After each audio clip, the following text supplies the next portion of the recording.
서울의 야경이 한눈에 내려다 보이는 최고급 호텔 연회장은 미래그룹 창립 10주년을 축하하는 인파로 발디딜 틈이 없었다.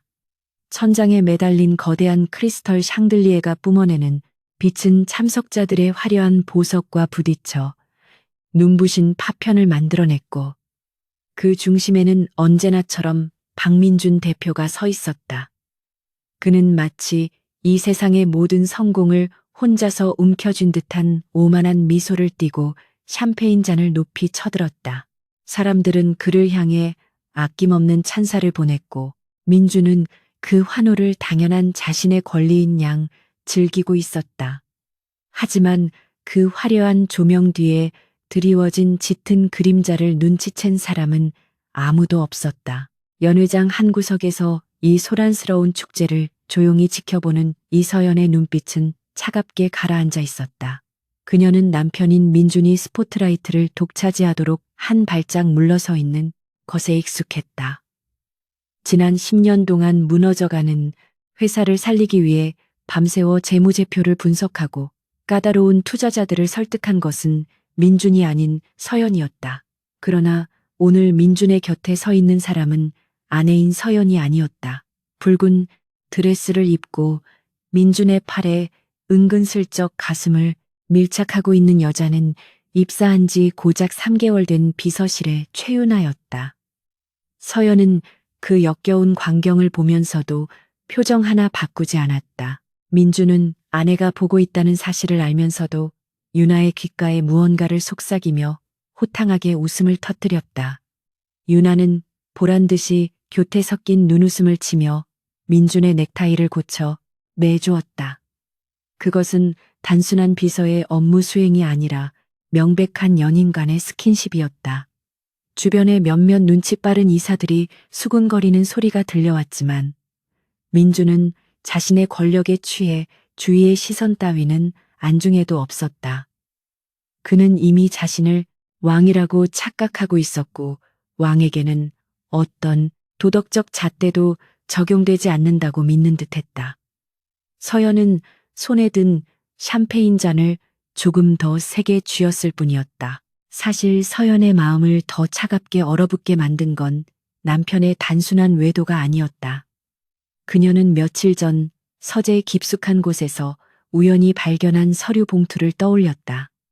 그것은 민준이 비밀리에 진행 중인 이혼 소송 준비 서류와 재산, 분할을 최소화하기 위해 해외 페이퍼 컴퍼니로 자금을 빼돌린 내역이었다.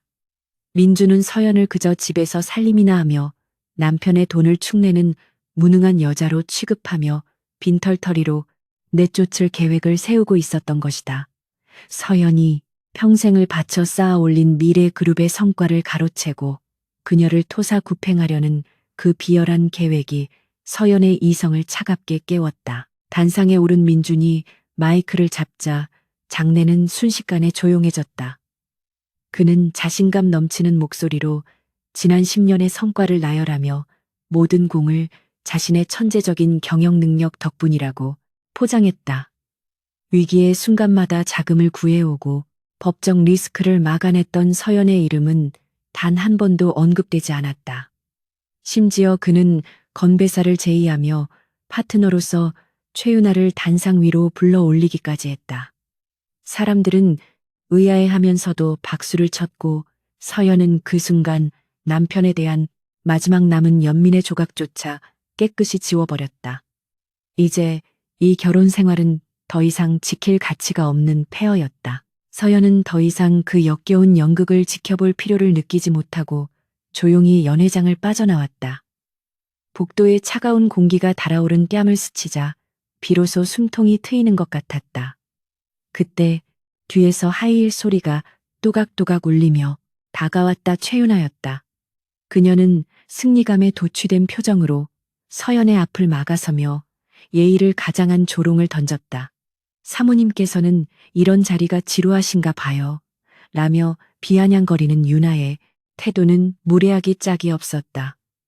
하지만 서연은 동요하지 않고 차분한 눈빛으로 윤아를 꿰뚫어 보았다. 그녀에게 윤아는 상대할 가치조차 없는 어린애에 불과했다. 서연은 옅은 미소를 지으며 유나에게 한 발짝 다가갔다. 그리고 나직하지만 뼈가 있는 목소리로 경고했다. 지금 그 자리가 영원할 것 같니? 라는 서연의 말에 유나의 표정이 순간적으로 일그러졌다. 서연은 유나의 어깨를 가볍게 두드리며 마치 철없는 아이를 타이르듯 말했다. 왕관을 쓰려는 자는 그 무게를 견뎌야 하는 법이란다. 그 말을 남기고 돌아선 서연의 등 뒤로 유나의 분노 섞인 시선이 꽂혔지만 서연은 뒤를 돌아보지 않았다. 그녀의 머릿속에는 이미 거대한 체스판이 펼쳐지고 있었고 첫 번째 말은 이미 움직이기 시작했다. 대기하고 있던 기사가 문을 열어주자 서연은 차 뒷좌석에 깊숙이 몸을 묻었다. 그녀는 휴대전화를 꺼내 저장된 번호 중 하나를 눌렀다. 오랫동안 연락하지 않았던 그녀의 옛 대학 동기이자 현재 금융조사국에서 일하고 있는 친구였다. 신호음이 몇 번 울리기도 전에 상대방이 전화를 받았다. 서연은 창밖으로 빠르게 지나가는 도시의 불빛을 응시하며 건조한 목소리로 말했다. 이제 시작해. 자료는 다 준비됐어. 전화를 끄는 그녀의 시선 끝에는 아들이 잠들어 있을 집이 있었다. 아들을 위해서라도 그녀는 반드시 이 싸움에서 승리해야만 했다. 다음 날 아침 거실의 통유리창을 통해 들어오는 햇살은 잔인할 정도로 눈부셨지만 집안의 공기는 마치 무덤 속처럼 차갑고 무거웠다. 전날 밤의 숙취가 아직 가시지 않은 듯 찡그린 얼굴로 소파에 앉아있는 박민주는 탁자 위에 두툼한 서류 봉투를 거칠게 던졌다. 둔탁한 소리와 함께 미끄러지듯 서연의 앞으로 다가온 봉투에는 이혼 합의서라는 글자가 선명하게 찍혀 있었다. 민주는 마치 귀찮은 쓰레기를 처리하려는 듯한 태도로 넥타이를 느슨하게 풀며 짜증 섞인 목소리로 입을 열었다. 길게 끌지 말고 깔끔하게 끝내자고 말하는 그의 태도에는 지난 10년의 결혼 생활에 대한 최소한의 예의나 미련조차 찾아볼 수 없었다. 서연은 떨리는 손을 연기하며 천천히 서류 봉투를 집어들었고 그 안에 담긴 내용물을 하나하나 훑어보았다. 예상대로 민주는 재산 분할을 최소화하기 위해 교묘하게 작성된 조항들을 들이밀고 있었다. 그가 제시한 위자료는 강남의 아파트 전세금 정도에 불과했고 양육권은 서연에게 넘기돼 양육비는 최저 생계비 수준으로 책정되어 있었다. 민주는 서연이 법에 대해 무지하고 돈에 욕심이 없는 여자라고 철석같이 믿고 있었기에 이런 모욕적인 조건을 당당하게 내밀 수 있는 것이었다. 서연은 속으로 비소를 머금었지만 겉으로는 금방이라도 울음을 터뜨릴 듯한 표정으로 고개를 숙였다. 민주는 침묵을 지키는 서연을 보며 답답하다는 듯 혀를 찾고 자신이 얼마나 관대한 제안을 했는지 늘어놓기 시작했다. 그는 회사가 지금 얼마나 어려운 상황인지 아느냐며 거짓말을 늘어놓았고 자신이 뼈 빠지게 일해서 번 돈을 너에게 이만큼이나 떼어주는 건 순전히 예정을 생각해서라고 강조했다. 사실 그 회사가 위기일 때마다 구원투수로 나서서 문제를 해결한 것은 서연이었지만 민준의 기억 속에서 그 사실은 이미 삭제된 지 오래였다. 그는 자신의 성공이 오로지 자신의 천재적인 감각 덕분이라고 착각하고 있었고 서연은 그저 그 성공에 기생해온 존재로 치부하고 있었다. 서연은 민준의 눈을 똑바로 쳐다보지 않은 채 작고 떨리는 목소리로 물었다. 지훈이는 당신 아들이잖아요. 어떻게 아이에게까지 이렇게 인색할 수가 있어요? 그녀의 물음에 민주는 코웃음을 치며 대수롭지 않다는 듯 대답했다. 내가 다달이 보내주는 돈이면 둘이 먹고 사는데 지장 없어. 그리고 나중에 지훈이가 크면 유학 정도는 보내줄 테니까 지금 당장 돈 욕심 부리지 마. 그는 이미 최유나와의 새로운 미래를 꿈꾸며 머릿속 계산기를 두드리고 있었기에 아들의 존재조차 귀찮은 짐처럼 여기고 있는 것이 분명했다. 서연은 이 순간을 영원히 기억하기 위해 그의 비정한 표정을 뇌리에 깊이 새겼다. 결국 서연은 체념한 듯한 한숨을 내쉬며 민준이 내민 만년필을 받아들었고 떨리는 손길로 합의서의 서명란에 이름을 적어 내려갔다.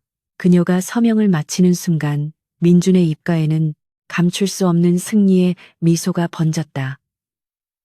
그는 서류를 낚아채듯 가져가며 이제야 속이 시원하다는 듯 기지개를 켰다. 집은 이번 주 내로 비워줘. 유나랑 들어와서 인테리어 새로 할 거니까 필요한 짐만 챙겨서 나가라는 그의 말은 잔인함을 넘어 뻔뻔함의 극치였다. 서연은 아무 대꾸도 하지 않고 그저 고개만 끄덕이며 패배자의 모습을 완벽하게 연기했다. 민준이 휘파람을 불며 출근하기 위해 현관문을 나서자마자 굳게 닫힌 문. 뒤에서 서연의 표정은 순식간에 돌변했다. 방금 전까지 눈물로 얼룩졌던 그녀의 눈동자는 차갑게 빛났고 구부정했던 허리는 꼿꼿하게 펴졌다. 그녀는 거실 한가운데 서서 민준이 남기고 간 흔적들을 싸늘하게 내려다보며 휴대전화를 꺼냈다. 이제 연극은 끝났다. 지금부터는 철저한 응징의 시간이었다. 그녀는 가장 먼저 그룹의 자금, 흐름을 관리하는 주거래 은행의 본부장에게 전화를 걸었다. 신호가 연결되자마자 그녀의 입에서는 더 이상 가정주부의 나약한 목소리가 아닌 냉철한 전략가의 목소리가 흘러나왔다. 김 본부장님, 저 이서연입니다. 네 예상대로 진행되었습니다. 이제 다음 단계로 넘어가시죠. 그녀의 지시는 간결하고 명확했다. 그것은 민준이 담보로 잡히고 있는 차명 주식들에 대한 즉각적인 상환 압박을 시작하라는 신호였다. 그동안 민준의 방만한 경영에도 불구하고 은행이 대출을 연장해 주었던 것은 오로지 이서연이라는 보증 수표가 있었기 때문이었다. 하지만 이제 그 보증인이 사라졌으니 은행은 더 이상 위험을 감수할 이유가 없었다.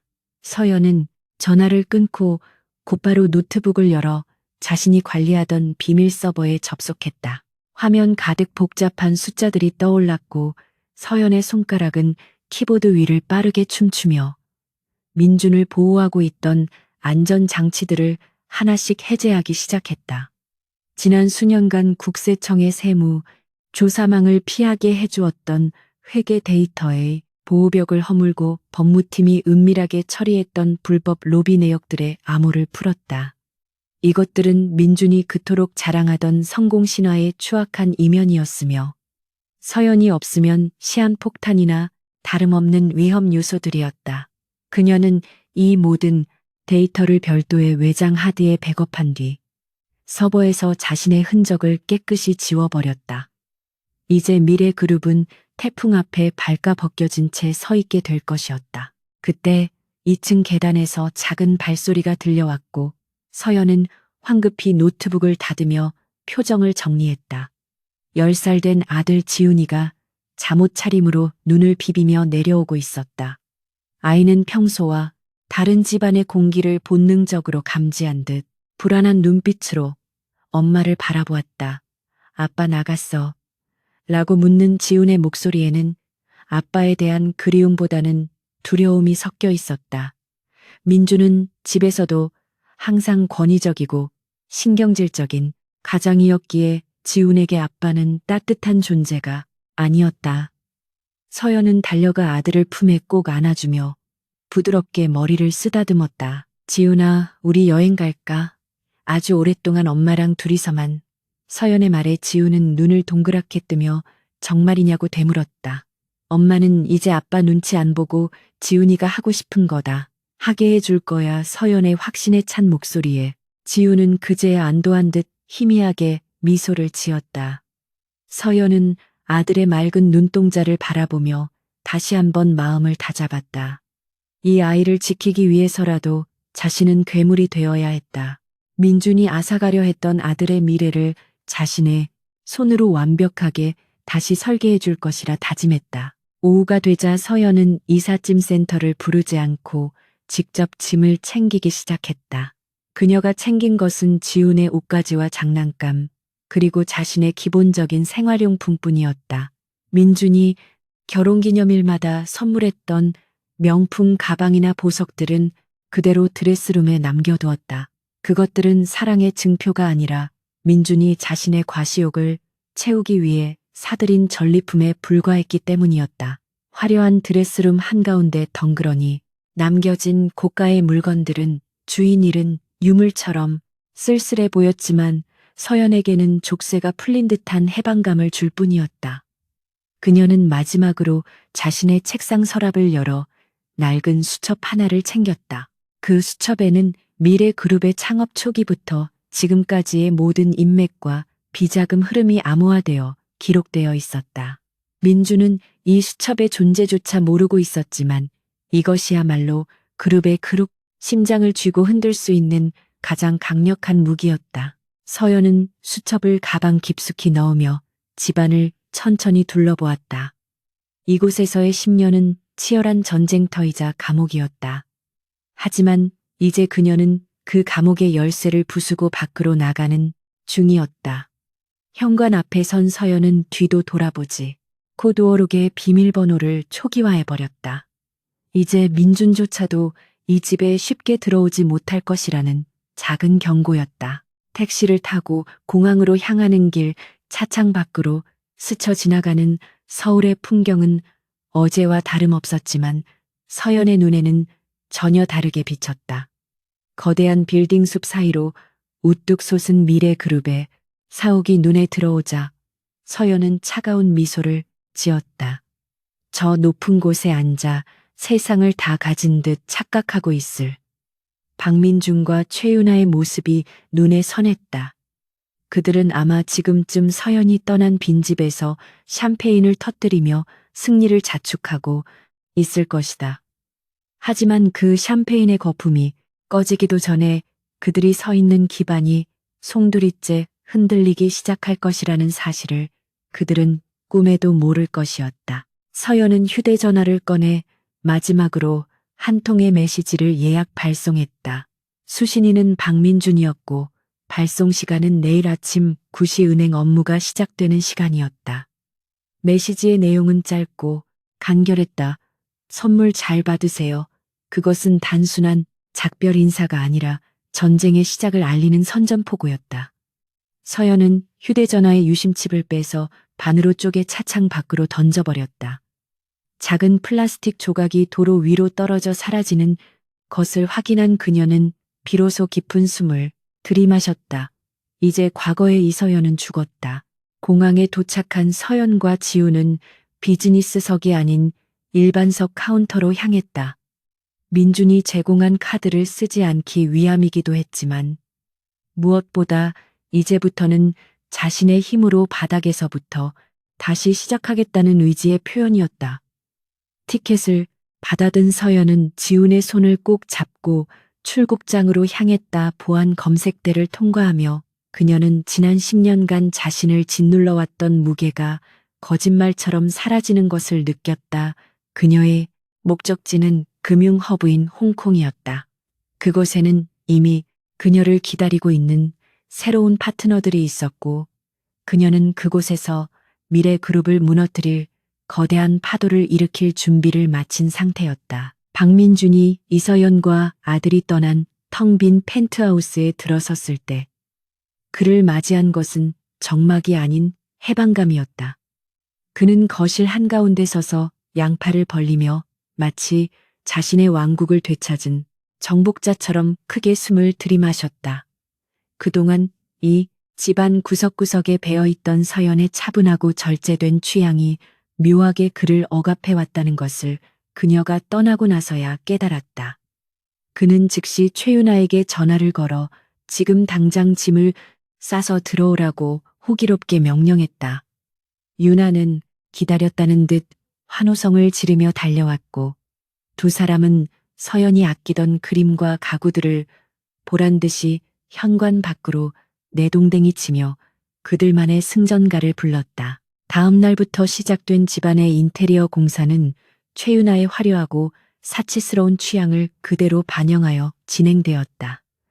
그녀는 바닥을 최고급 이탈리아산 대리석으로 교체하고 천장에는 서연이 질색했던 금장 샹들리에를 달았으며 벽면은 온통 거울과 벨벳으로 장식했다. 민주는 회사의 법인 카드를 유나에게 쥐어주며 마음껏 꾸미라고 허락했고, 유나는 마치 물 만난 고기처럼 백화점 명품관을 휩쓸고 다녔다. 그녀가 긁어대는 카드 영수증이 회사 경비 처리, 한도를 위협하고 있었지만 민주는 재무팀장의 우려 섞인 보고를 묵살하며 사소한 일로 귀찮게 하지 말라고 호통을 쳤다. 집안뿐만 아니라 회사의 분위기도 급격하게 변하기 시작했다.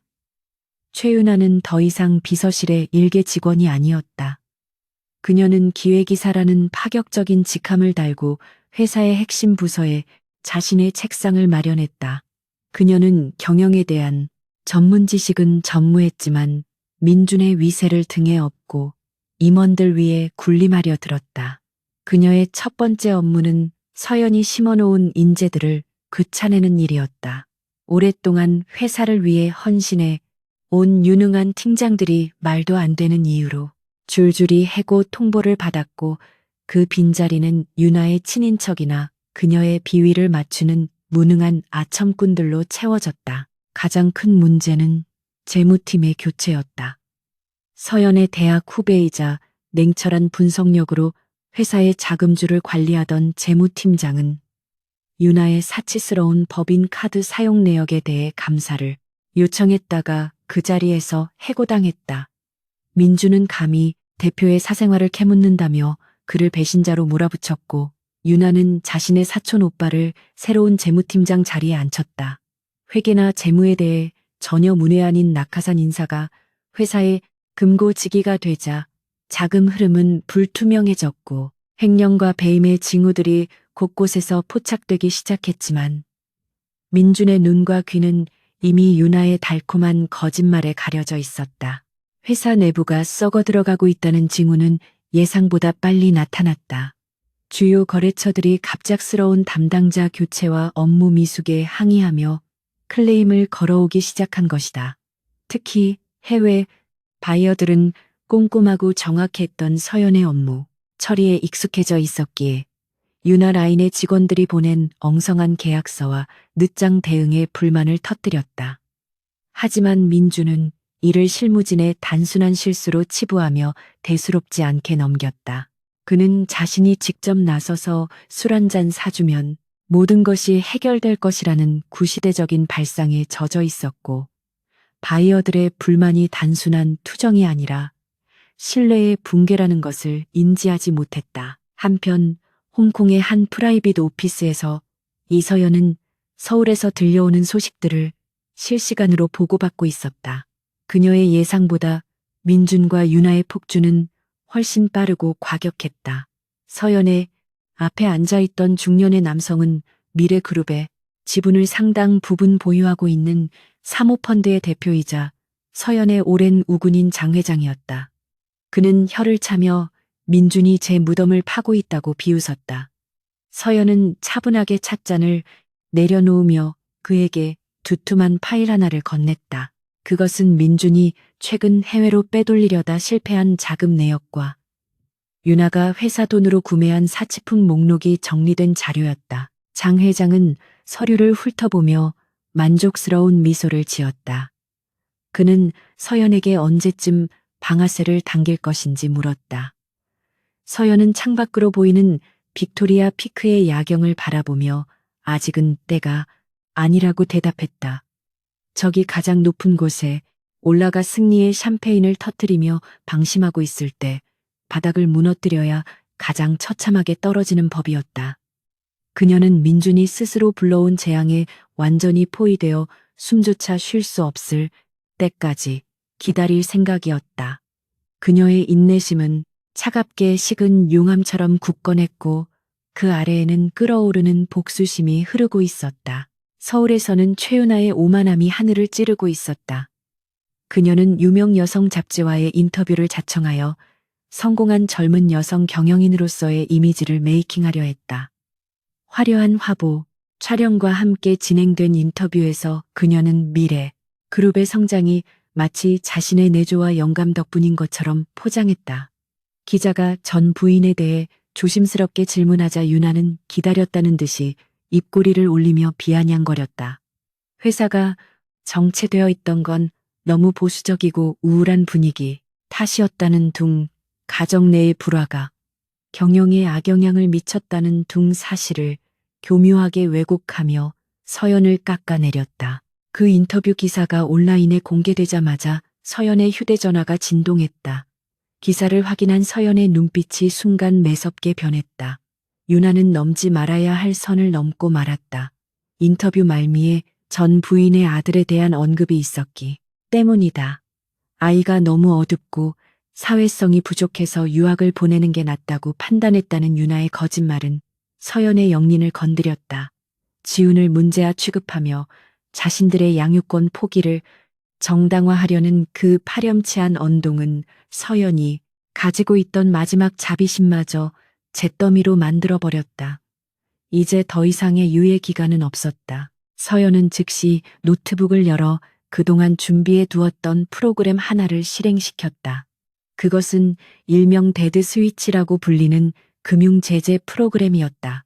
서연이 재직 당시 구축해 놓은 시스템으로 회사의 부채 비율이나 경영 리스크가 일정 수준을 넘어서면 자동으로 채권단에게 경고 신호를 보내고 대출 상환을 압박하도록 설계된 알고리즘이었다.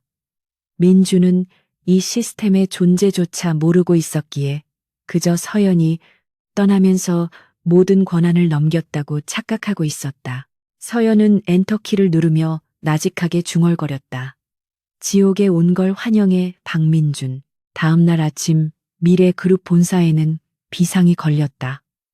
출근하자마자 자금팀으로 들이닥친 은행의 독촉장들이 산더미처럼 쌓여 있었기 때문이다. 주거래 은행들은 약속이라도 한 듯 만기가 도래한 어음의 연장을 거부하고 즉시 상환을 요구했다. 평소라면 서연이 전화 한 통으로 해결했을 일들이었지만 이제 그 전화를 받아줄 사람은 아무도 없었다. 유나가 꽂아놓은 무능한 재무팀장은 사태의 심각성을 파악조차 못하고 은행 직원들에게 소리를 지르며 난동을 부리다가 오히려 상황을 악화시켰다. 자금줄이 막히자 회사의 혈관이 막힌 듯 모든 업무가 마비되기 시작했다. 민주는 집무실에서 보고를 받고 노발대발했다. 그는 이것이 은행들의 일시적인 착오이거나 경쟁사의 음해라고 생각했다. 그는 자신의 비서에게 당장 은행장들에게 전화를 연결하라고 소리쳤지만 돌아오는 대답은 은행장들이 모두 부재 중이거나 회의 중이라는 핑계뿐이었다. 그들은 이미 서연으로부터 미래그룹의 재정 상태가 엉망이라는 확실한 증거를 전달받은 상태였고 침몰하는 배에 더 이상 발을 담그고 싶어 하지 않았다. 민주는 수화기를 집어 던지며 분통을 터뜨렸지만 이것은 거대한 폭풍의 시작에 불과하다는 것을 그는 알지 못했다. 같은 시각 최윤아는 백화점 VIP 라운지에서 한가롭게 쇼핑을 즐기다가 결제 승인 거절 문자를 받고 당황했다. 그녀는 카드사에 전화를 걸어 고래고래 소리를 질렀지만 상담원은 법인 카드의 한도가 초과된 것이 아니라 해당 법인의 신용등급 하락으로 인해 모든 카드의 사용이 정지되었다는 충격적인 답변을 내놓았다. 주변의 시선이 집중되자 얼굴이 붉어진 유나는 황급히 자리를 떴다. 그녀는 민준에게 전화를 걸었지만 민준은 계속 통화 중이었다. 불안감이 엄습해온 유나는 택시를 잡아타고 회사로 향했다. 회사 로비는 이미 술렁이고 있었다. 주식시장에서 미래그룹의 주가가 폭락하고 있다는 소식이 전해지자 직원들은 삼삼오오 모여 웅성거리고 있었다. 민주는 긴급 임원 회의를 소집했지만 회의실의 공기는 무겁기만 했다. 예전 같으면 서연이 명확한 해결책과 대응 매뉴얼을 제시했을 타이밍이었지만 지금 그 자리에 앉아있는 유나의 친척들은 서로 눈치만 보며 책임을 회피하기 바빴다. 민주는 그제야 무언가 크게 잘못 돌아가고 있다는 것을 뼈저리게 느꼈다. 자신의 곁에 능력 있는 참모는 단 한 명도 없고 오직 무능한 기생충들만 우글거린다는 사실이 공포로 다가왔다. 그날 밤 민주는 텅 빈 집으로 돌아와 위스키를 병째 들이켰다. 유나는 자신의 카드가 정지된 것에 대해 불평을 늘어놓으며 민준을 들들 볶았다. 민준은 처음으로 유나의 목소리가 소름 끼치도록 듣기 싫다고 생각했다. 그는 술기운을 빌려 유나에게 소리쳤다. 제발 좀 닥쳐. 지금 회사가 망하게 생겼는데 쇼핑 타령이야. 그의 고함에 유나는 충격을 받은 듯 입을 다물었지만 그 눈빛에는 걱정보다는 도끼가 서려 있었다. 민주는 소파에 깊숙이 몸을 묻으며 서연의 이름을 떠올렸다. 그녀라면 이 상황을 어떻게 해결했을까? 하지만 후회는 언제나 늦게 찾아오는 법이었다. 어둠이 짙게 깔린 홍콩의 밤거리. 서연은 호텔 발코니에 서서 서울 방향을 바라보고 있었다. 그녀의 손에는 한 잔의 와인이 들려 있었다. 그녀의 계획대로 민준의 성벽은 내부에서부터 무너져 내리고 있었다. 하지만 그녀는 아직 만족하지 않았다. 단순히 돈을 잃게 하는 것으로는 부족했다. 그가 가진 명예, 자존심, 그리고 그가 사랑에 맞지 않는 그 얄팍한 권위까지 모조리 짓밟아 놓아야만 진정한 복수가 완성되는 것이었다. 내일은 검찰청에 있는 친구가 움직일 차례였다. 서연은 와인잔을 기울이며 차가운 미소를 지었다. 밤은 길었고 사냥은 이제 막 절정으로 치닫고 있었다. 검찰의 압수수색은 예고 없이 폭풍처럼 들이닥쳤다. 이른 아침부터 미래그룹 본사 로비는 푸른색 상자를 든 수사관들로 가득 찼고 그 광경을 찍으려는 기자들의 플래시 세례가 쉴 새 없이 터졌다. 출근하던 직원들은 공포에 질려 웅성거렸고 엘리베이터 앞은 순식간에 아수라장으로 변했다. 박민주는 자신의 집무실 창문 너머로 그 혼란스러운 광경을 내려다보며 다리가 풀리는 것을 느꼈다. 그는 평소 자신의 인맥이라 자부했던 검찰 고위 간부들에게 전화를 걸었지만 그 누구도 그의 전화를 받지 않았다. 수화기 너머로 들려오는 건조한 연결음만이 그가 철저하게 고립되었음을 알려주고 있었다. 수사관들이 대표이사실 문을 박차고 들어왔을 때 민주는 소파에 주저앉아 떨고 있었다. 영장을 제시하는 검사의 눈빛은 서늘했고 민주는 그 시선을 피하며 마른 침을 삼켰다. 그들은 민준의 컴퓨터와 서류들을 무자비하게 쓸어 담기 시작했다. 민준이 당황하여 이건 기업 탄압이라며 소리쳤지만 수사관들은 들은 척도 하지 않았다. 그들이 가져가는 서류들은 민준이 최윤아와 공모하여 비자금을 조성한 내역과 회계 장부를 조작한 증거들이었다. 과거 서연이 완벽하게 방어막을 쳐두었던 그 비밀의 방들이 이제는 민준을 옥죄는 감옥이 되어가고 있었다. 같은 시각 최윤아는 자신의 사무실에서 히스테리를 부리고 있었다. 그녀는 수사관들이 자신의 명품 가방과 보석들이 들어있는 개인 금고를 열려고 하자 악을 쓰며 저항했다. 그녀는 이것들이 회사와 무관한 개인 물품이라고 주장했지만 수사관들은 냉소적인 태도로 압수 물품 목록에 하나하나 기록할 뿐이었다.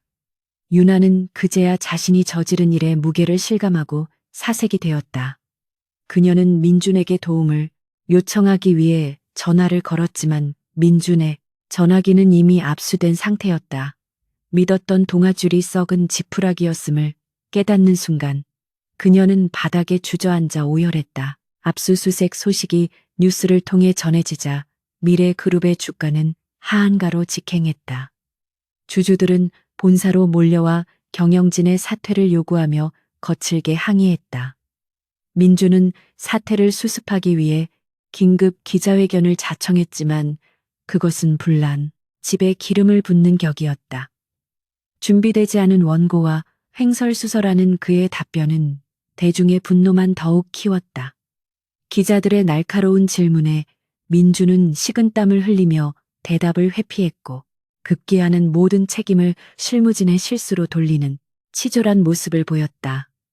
생중계된 이 장면은 민준의 무능함을 만천하에 알리는 꼴이 되었다. 서연이 떠난 후 회사의 법무팀은 사실상 와해된 상태였다. 유능한 변호사들은 이미 줄줄이 사표를 내고 떠났고 남아있는 인력들은 경험이 부족한 신입들 뿐이었다. 그들은 검찰의 집요한 추궁에 제대로 대응하지 못했고 민준에게 불리한 진술들을 쏟아냈다. 민준은 변호인단에게 고함을 치며 해결책을 내놓으라고 닥달했지만 그들이 할 수 있는 일은 없었다. 과거에 서연이 미리 준비해둔 법적 대응, 매뉴얼이 모두 사라진 지금 민준은 갑옷 없이 전쟁터 한복판에 발가벗겨진 채 서 있는 꼴이나 마찬가지였다. 홍콩의 고급 레스토랑에서 이 뉴스를 지켜보던 서연은 조용히 미소 지었다. 그녀의 앞에는 글로벌 투자 회사의 파트너들이 앉아 있었다. 서연은 유창한 외국어로 미래그룹의 현재 상황과 인수 가치에 대해 브리핑을 이어갔다. 그녀가 제시한 시나리오는 미래그룹을 공중분해시킨 후 알짜배기 계열사들만 헐값에 인수하여 새로운 기업으로 재탄생시키는 것이었다. 파트너들은 서연의 치밀한 계획과 냉철한 판단력에 감탄하며 고개를 끄덕였다. 서연에게 미래그룹의 몰락은 끝이 아니라 새로운 제국을 건설하기 위한 걸음에 불과했다. 그날 밤 민주는 초췌한 몰골로 귀가했다. 집안은 난장판이 되어 있었다. 유나가 짐을 싸서 나가려다 민준과 마주친 것이었다. 유나는 민준을 보자마자 욕설을 퍼부으며 네가 나를 속였다고 소리쳤다.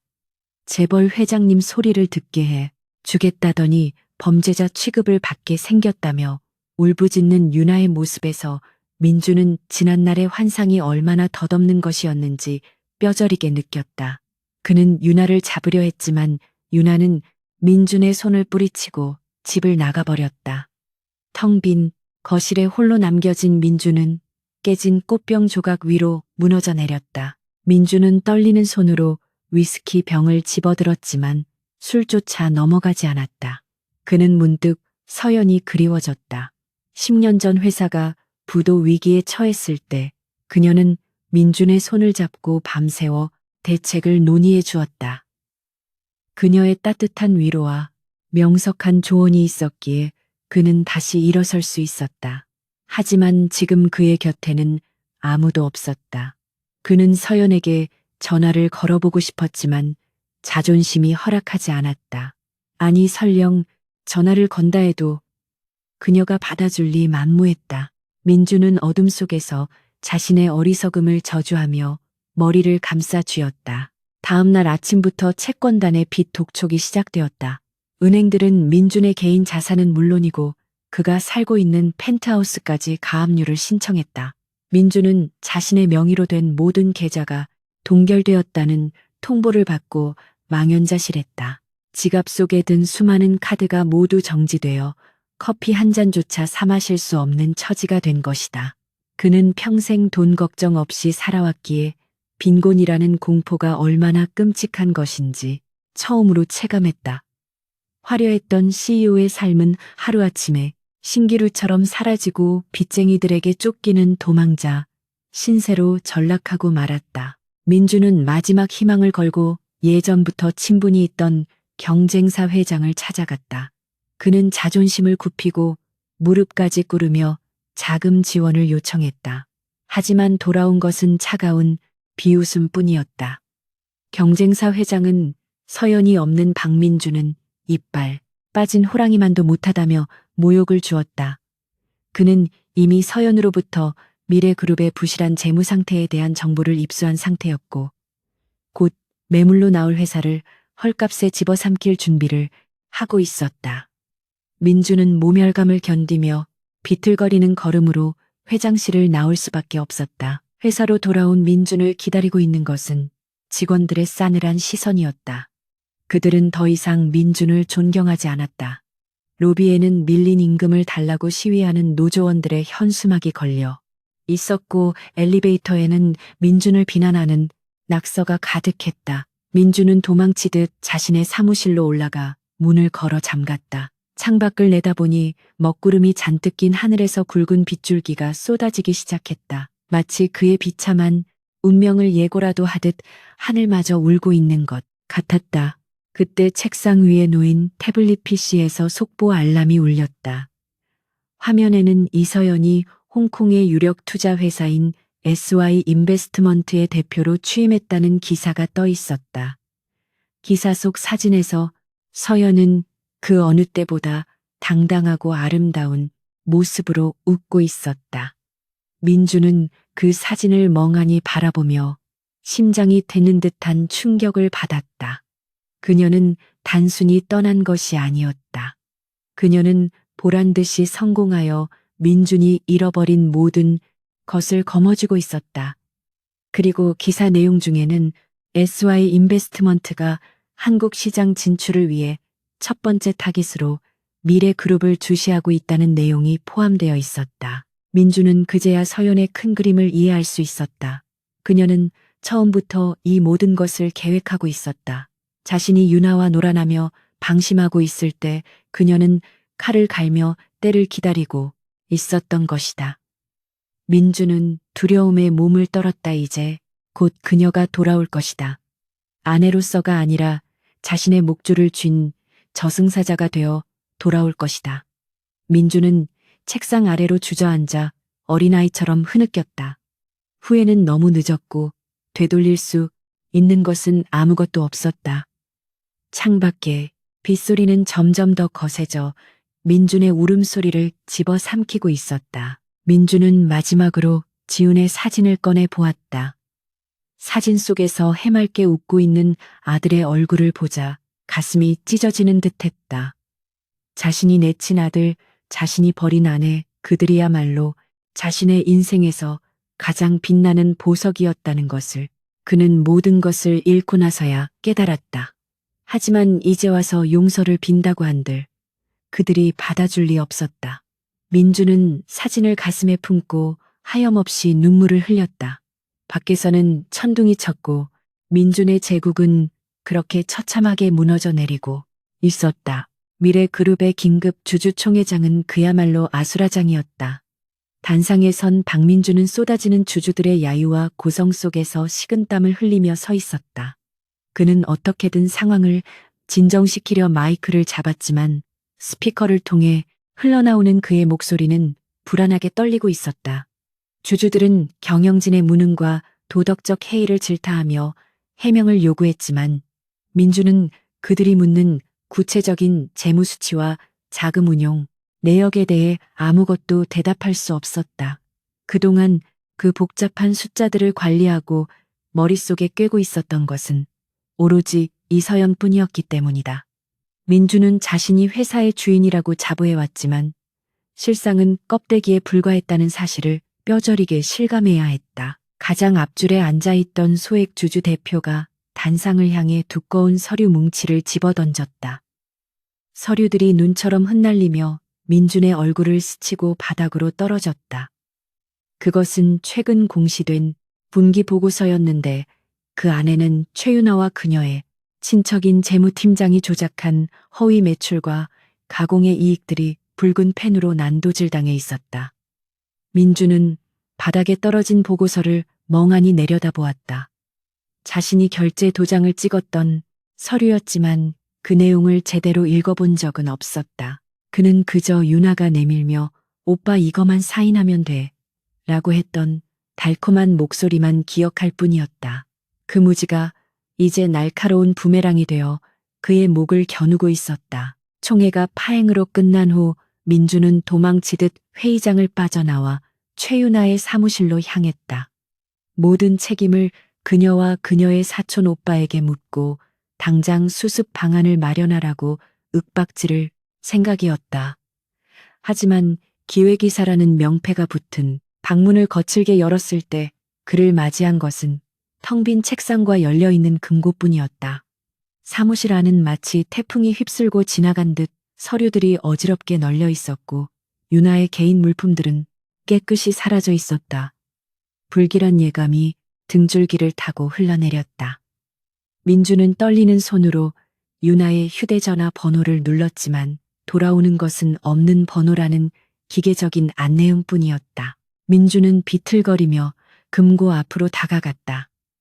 그곳에는 회사의 비상 자금과 법인 인감, 그리고 민준이 개인적으로 관리하던 차명 계좌의 보안 카드들이 보관되어 있었다. 하지만 금고 안은 텅 비어 있었고 바닥에는 윤아가 남긴 듯한 쪽지 한 장만이 덩그러니 놓여 있었다. 쪽지에는 짧게 미안해, 오빠 나도 살아야지라는 글씨가 휘갈겨져 있었다. 민주는 그 자리에 주저앉아 헛웃음을 터뜨렸다. 사랑이라 믿었던 여자는 회사가 침몰하는 순간 가장 먼저 구명조끼를 챙겨 도망친 쥐새끼에 불과했다. 그녀가 훔쳐간 돈은 회사를 회생시킬 마지막 불씨였기에 민준의 절망은 더욱 깊었다. 설상가상으로 검찰의 소환 통보가 떨어졌다. 혐의는 특정 경제범죄 가중처벌 등에 관한 법률 위반 및 횡령 배임이었다. 민주는 변호사도 없이 검찰청 조사실의 차가운 철제 의자에 앉아야 했다. 담당 검사는 민준 앞에 수백 페이지에 달하는 증거 자료를 쌓아놓고 하나하나 추궁하기 시작했다. 그것들은 모두 윤아가 저지른 짓이었지만 서류상 최종 결재자는 박민준으로 되어 있었다. 민준은 억울함을 호소하며 최윤아가 한 짓이라고 발버둥쳤지만 검사는 싸늘한 눈빛으로 관리 감독의 책임은 대표이사에게 있다며 그의 주장을 일축했다. 조사가 진행될수록 민주는 자신이 얼마나 서연에게 의지해왔는지 뼈저리게 깨달았다. 검사가 들이미는 과거의 회계 자료들은 털끝만큼의 오차도 없이 완벽했고 법적인 테두리 안에서 안전하게 관리되고 있었다. 그것은 서연이 민준을 위해 만들어 놓은 철옹성이었다. 하지만 서연이 떠난 직후 작성된 장부들은 엉성하기 짝이 없었고 불법적인 자금 세탁의 흔적들이 적나라하게 드러나 있었다. 민준은 그제야 알 수 있었다. 자신이 잘나서 법망을 피해온 것이 아니라 서연이 온몸으로 비바람을 막아주고 있었다는 것을. 그는 조사실 책상에 머리를 박고 괴로워했다. 밤늦게 조사를 마치고 나온 민준을 기다리고 있는 것은 수많은 취재진이었다. 플래시가 번개처럼 터지며 그의 초췌한 얼굴을 비췄다. 기자들은 앞다퉈 마이크를 들이대며 횡령 혐의를 인정하느냐, 전 부인과의 이혼이 위장, 이혼이냐, 최윤아 씨의 행방을 알고 있느냐는 질문들을 쏟아냈다. 민주는 아무 말도 하지 못하고 경호원들의 부축을 받으며 간신히 차에 올라탔다. 차창 밖으로 보이는 세상은 그를 향해 손가락질하고 조롱하는 것만 같았다. 그는 차 뒷좌석에 몸을 웅크린 채 어린아이처럼 흐느꼈다.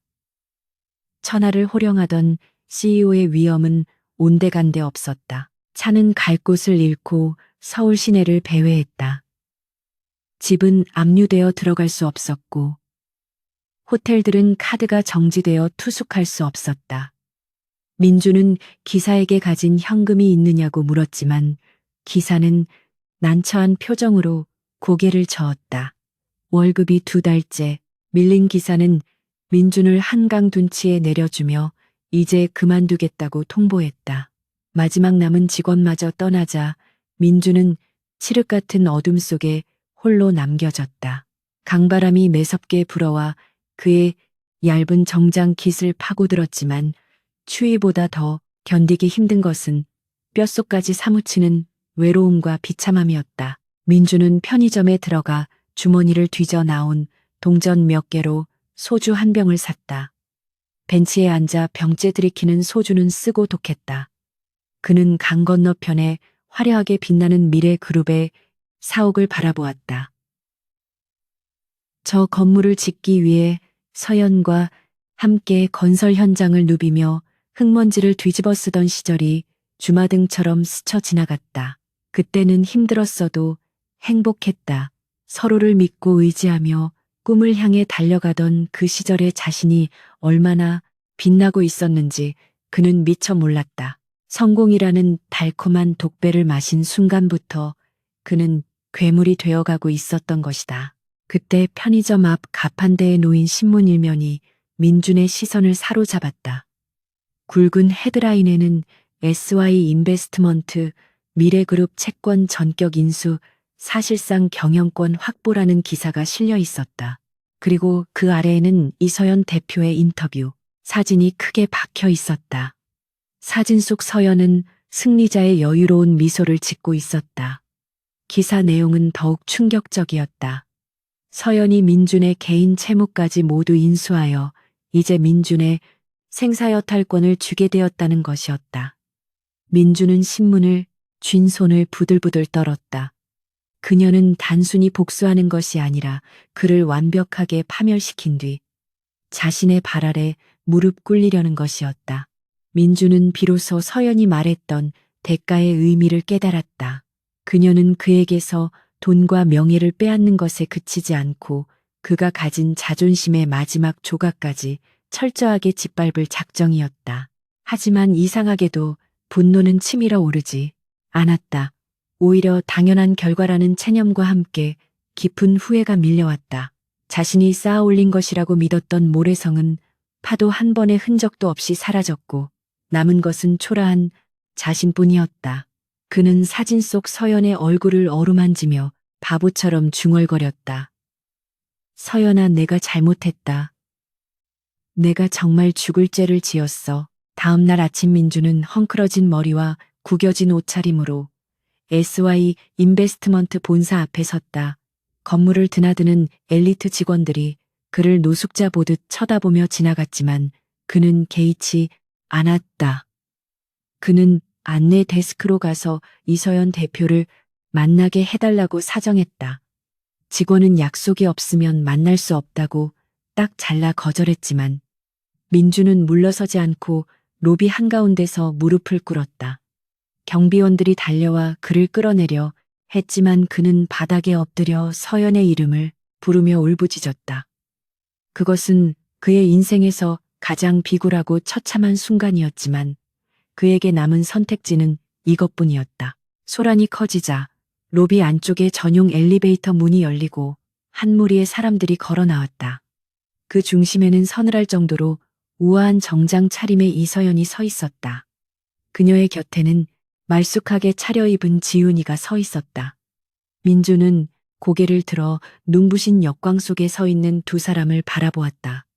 지훈이는 아빠를 보고 놀란 듯 뒷걸음질 쳤고 서연은 지훈의 어깨를 감싸 안으며 차가운 눈빛으로 민준을 내려다보았다. 그녀의 눈에는 경멸조차 담겨 있지 않았다. 그저 길가에 굴러다니는 돌멩이를 보는 듯한 무관심만이 서려 있을 뿐이었다. 민주는 기어서라도 그녀의 발치에 닿으려 했지만 경호원들이 그를 막아섰다. 서연아, 제발 한 번만 기회를 줘. 내가 다 잘못했어. 지훈아, 아빠야. 아빠가 잘못했어. 민주는 피를 토하듯 절규했다. 하지만 서연은 아무런 감정의 동요 없이 경호원들에게 짧게 손짓했다. 치워요라는 그녀의 한마디는 민준의 가슴에 비수처럼 꽂혔다. 경호원들에 의해 질질 끌려나가며 민준은 멀어지는 아내와 아들의 모습을 눈에 담으려 발버둥 쳤다. 그것이 그가 볼 수 있는 그들의 마지막 모습일지도 모른다는 공포가 엄습했다. 건물 밖으로 내동댕이 쳐진 민주는 차가운 아스팔트 바닥에 엎드려 통곡했다. 지나가는 사람들이 혀를 차며 그를 비웃었지만 그의 귀에는 아무것도 들리지 않았다. 그저 자신의 어리석음이 만들어낸 지옥불 속에서 타들어가는 고통만이 느껴질 뿐이었다. 하늘에서는 다시 비가 내리기 시작했고 빗물은 민준의 눈물과 섞여 바닥으로 흘러내렸다. 그는 이제야 알 것 같았다. 자신이 버린 것은 낡은 아내가 아니라 자신의 인생을 지탱해주던 유일한 기둥이었다는 것을, 그리고 그 기둥이 사라진 지금 자신은 무너진 잔해 속에 파묻힌 시체나 다름없다는 것을. 빗줄기는 점점 굵어져 민준의 온몸을 적셨다. 그는 떨리는 몸을 일으켜 세우려 했지만 다리에 힘이 들어가지 않았다. 멀리서 경찰차의 사이렌 소리가 들려왔다. 아마도 윤아가 저지른 횡령건으로 체포영장이 발부된 모양이었다. 민주는 쓴 웃음을 지으며 하늘을 올려다보았다. 회색빛 하늘이 마치 그의 미래처럼 암울했다. 그는 순순히 다가오는 경찰차를 향해 두 손을 내밀었다. 차라리 감옥이 마음 편할지도 모르겠다는 생각이 들었다.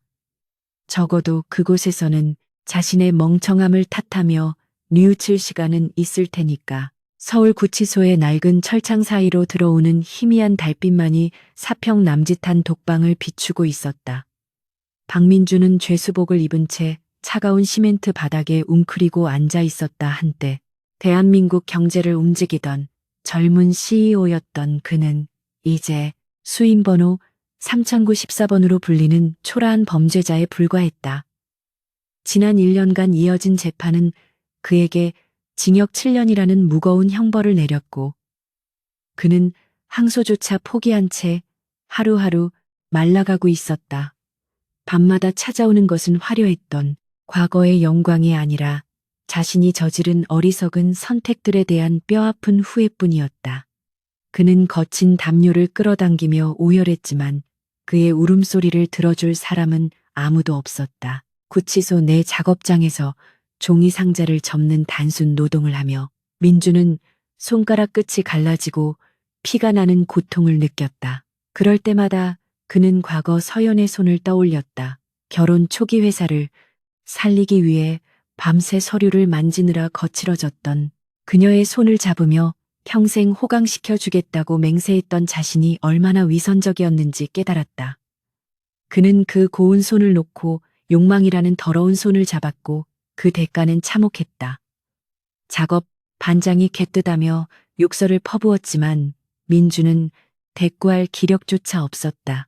자존심은 이미 바닥에 떨어진 지 오래였고 그에게 남은 것은 비참한 현실을 견뎌야 하는 의무감뿐이었다. 그러던 어느 날 식사 시간에 켜진 낡은 TV 뉴스에서 익숙한 이름이 들려왔다.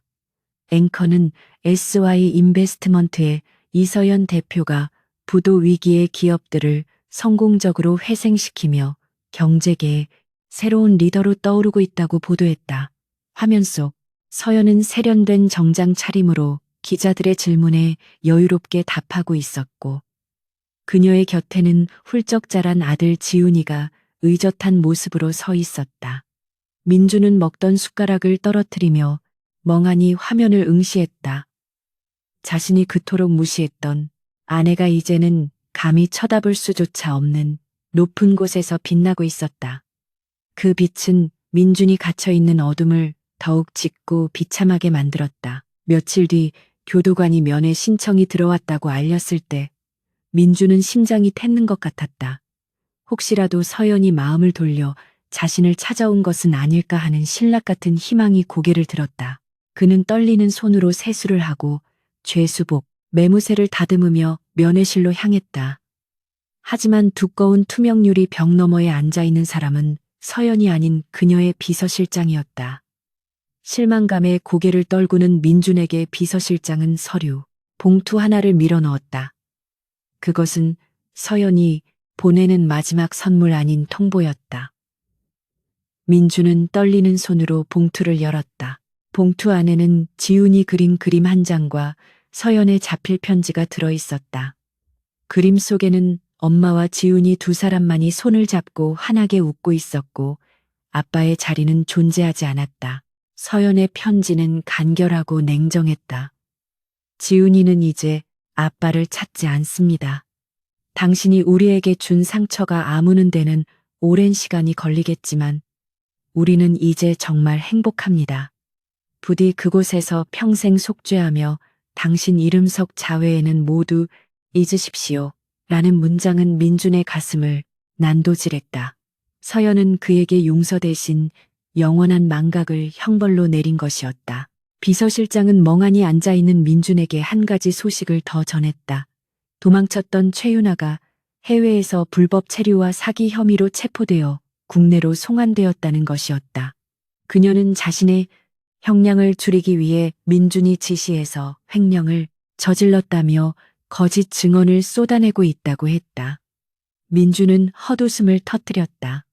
자신이 모든 것을 걸고 사랑했다고 믿었던 여자는 끝까지 자신의 등에 칼을 꽂고 있었다. 그는 자신이 살아온 인생이 거대한 거짓말 위에 재어진 모래성이었음을 확인 사살당하는 기분이었다. 비서실장은 할 말을 마쳤다는 듯 자리에서 일어나 뒤도 돌아보지 않고 나갔다. 텅 빈 면회실에 홀로 남겨진 민주는 유리벽에 이마를 대고 흐느끼기 시작했다. 처음에는 작은 신음으로 시작된 울음은 이내 짐승의 울부짖음처럼 처절하게 변해갔다. 눈에서는 멈추지 않는 눈물이 쏟아져 내렸고 너무 많이 울어 실핏줄이 터진 눈가는 붉게 물들어 마치 피눈물을 흘리는 것처럼 보였다. 그는 바닥을 치며 서연아 지훈아 내가 잘못했다. 제발 한 번만 보고 싶다라고 목이 터져라 외쳤지만 돌아오는 것은 차가운 벽의 메아리뿐이었다. 그가 흘리는 피눈물은 늦어버린 후회의 증거이자 다시는 돌이킬 수 없는 파멸의 낙인이었다. 교도관들에게 끌려 독방으로 돌아온 민주는 창살 밖의 하늘을 올려다 보았다.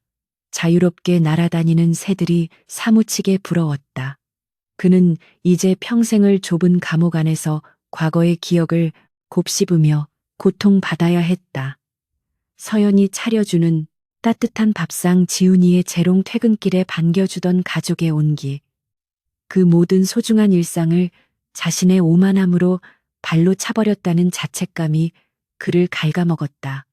그는 벽에 머리를 기대고 눈을 감았다. 암흑 속에서도 서연과 지훈의 행복한 모습이 잔상처럼 떠올라 그를 더욱 괴롭혔다. 그것이 그가 감당해야 할 지옥이었다. 한편 교도소 정문을 나서는 이서연의 발걸음은 그 어느 때보다 가벼웠다. 높은 담장 안에서 들려오는 듯한 민준의 절규는 그녀에게 닿지 않았다.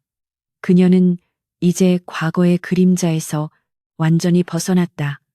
정문 앞에는 검은색 세단이 대기하고 있었고 차문이 열리자 지훈이가 엄마하고 부르며 달려와 품에 안겼다. 서연은 아들을 꼭 껴안으며 머리에 입을 맞추었다. 아이에게서 나는 향긋한 비누 냄새가 교도소의 칙칙한 냄새를 씻어주었다. 그녀는 아들의 손을 잡고 차에 올랐다. 차 안에서 지훈이 물었다. 엄마, 이제 다 끝난 거야. 서연은 부드러운 미소를 지으며 고개를 끄덕였다. 지훈아, 이제 나쁜 꿈은 다 끝났어. 우리 앞에는 좋은 일들만 있을 거야. 서연의 대답에 지훈은 안심한 듯 엄마 어깨에 기대어 잠이 들었다. 서연은 창밖으로 스쳐 지나가는 풍경을 바라보았다. 겨울이 지나고 거리에 핀 개나리들이 노란 꽃망울을 터뜨리고 있었다.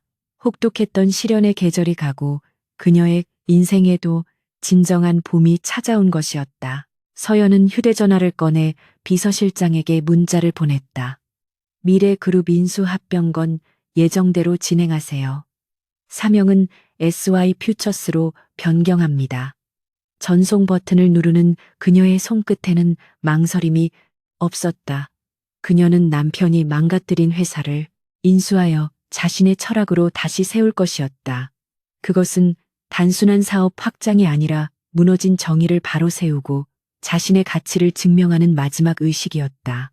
그녀는 이제 누군가의 아내나 내조자가 아닌 거대한 그룹을 이끄는 오너로서 세상을 호령할 준비를 마쳤다. 차가 도심의 화려한 빌딩 숲으로 진입하자 거대한 전광판에 SY그룹의 새로운 비전을 알리는 광고가 나오고 있었다.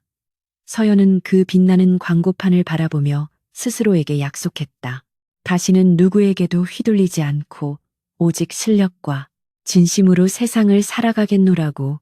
그녀의 눈동자는 보석처럼 단단하고 맑게 빛났다. 한 남자의 어리석은 배신이 만들어낸 비극은 결국 한 여자를 위대한 리더로 탄생시키는 서막이 되었다. 서연은 잠든 아들의 손을 꼭 잡으며 밝게 빛나는 미래를 향해 힘차게 나아갔다.